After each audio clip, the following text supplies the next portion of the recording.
Check point alpha, तुम्हें कुछ नजर आया? तो दूसरा सोल्जर पूछता है, वो लोग जवाब क्यों नहीं दे रहे? तो पहला कहता है, मुझे घंटा पता होगा क्यों नहीं दे रहे वो जवाब। मैं भी तो तुम लोगों के साथ यहीं फंसा पड़ा हूँ, शायद वॉकी टॉकी ख़राब हो गया। तो दूसरा कहता है, वॉकी टॉकी तो ठीक है, लेकिन मुझे लगता है शायद वो लोग मर गए हैं। तो पहला सोल्जर दूसरे की कनपटी पे गन रख के कहता है, दोबारा ये कहने की हिम्मत ना करियो। तो दूसरा सोल्जर कहता है, तू मुझे मारने की धमकी दे रहा है, यकीन कर मेरे पे एहसान कर रहा है तू। तो पहला सोल्जर कहता है, एक लफ्ज़ तू और बोल और फिर दे खुदा की कसम आज तू ख़त्म है। तभी वहीं खड़ा तीसरा सोल्जर कहता है, एक मिनट रुको और ये मारा मारी बंद करो, मुझे कुछ नज़र आया है। तो पहला सोल्जर कहता है, क्या नज़र आया है? तो तीसरा सोल्जर कहता है, फक, अब तो मारे गए हम, वो आ रहा है, अब हमारी खैर नहीं। जिसके जवाब में पहला सोल्जर पूछता है, खुदा का वास्ता बता कौन आ रहा है? तो तीसरा सोल्जर कहता है, हर तरफ धूल ही धूल है, सही तरह कुछ नज़र नहीं आ रहा, लेकिन मुझे लगता है ये वही है। तो पहला सोल्जर समझ जाता है कि कौन है और पूछता है, क्या उसके साथ उसकी आर्मी भी है? जिसके जवाब में तीसरा सोल्जर कहता है, हाँ वो अपने रोबोट कुत्तों की आर्मी के साथ है। और तभी हम देखते हैं हम सब का फेवरेट हरा पहाड़ यानी द हल्क उनके सामने एक ज़बरदस्त एंट्री मारता है। और उसी दौरान बैकग्राउंड में हमें एक आवाज़ सुनाई देती है। वो खुद को स्टॉकर्स कहते हैं।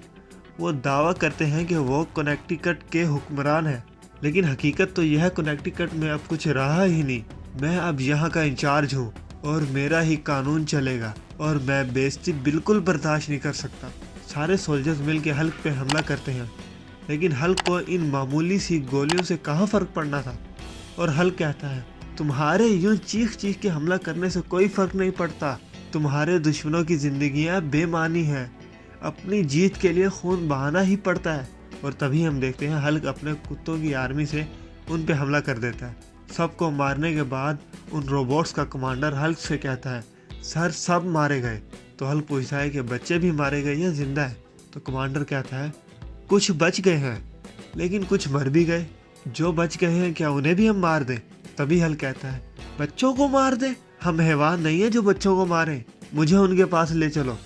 बच्चों के पास जाके हल्क खुद को इंट्रोड्यूस करता है और कहता है, मेरा नाम मेस्ट्रो है, लेकिन तुम मुझे ब्रूस भी कह सकते हो। तभी उनमें से एक बच्चा पूछता है, क्या तुमने हमारे माँ बाप को मारा है? तो मेस्ट्रो कहता है, नहीं, उन लोगों ने मुझ पे हमला करके खुद ही अपनी जान ले ली है। लेकिन अब तुम बच्चों घबराओ मत, अब सब ठीक हो जाएगा। मैं तुम सबको एक नए शहर में ले जाऊंगा जहाँ तुम सबका काफ़ी ख्याल रखा जाएगा। तो क्या कहते हो, चलना है मेरे साथ?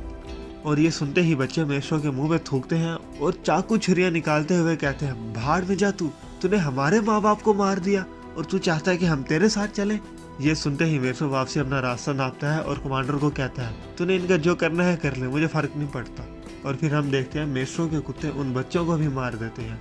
तभी हम देखते हैं एक महल में कोई मेस्ट्रो से पूछता है कि सब कैसा रहा? सब ठीक रहा, जैसा सोचा था वैसा ही हुआ। उन सोल्जर्स को भी ठिकाने लगा दिया, लेकिन ये काफ़ी नहीं है। वहाँ और भी लोग थे जिनके अपने ही सपने हैं और ये सपने बाद में बहुत बड़ी मुसीबत खड़ी कर देंगे। तो मेस्ट्रो के साथ वो आदमी कहता है, लेकिन हम लोगों को सपने देखने से कैसे रोक सकते हैं? तो मेस्ट्रो कहता है, लेकिन हम उन्हें कंट्रोल तो कर सकते हैं ना। 1962 में जॉन एफ कैनेडी ने कहा था कि वो इसी दहाई के एंड में चांद पे होंगे और तब चांद पे जाने का कोई रास्ता भी नहीं था। और फिर हम देखते हैं 1969 में नील आर्मस्ट्रॉन्ग चांद की सैर करके आता है। हमें भी इसी तरह काम करना होगा और मेरे पास एक प्लान भी है। मेस्ट्रो अपने महल से निकलता हुआ कहता है कि मुझे सारी इंसानियत को ही मिटाना पड़ेगा।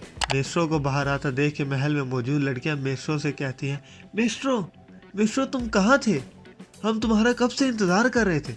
लेकिन मेस्ट्रो गुस्से से चिल्लाकर उन्हें भगा देता है और वापसी अपनी बात पूरी करते हुए कहता है कि हम इंसानियत को उसी के हाथों में तो नहीं छोड़ सकते, इसलिए हमें कुछ करना पड़ेगा, एक पॉलिटिकल मूवमेंट की तरह कुछ करना पड़ेगा। ये सुनते ही मेस्ट्रो के साथ वो आदमी, उस आदमी को मैं वजीर कहूँगा।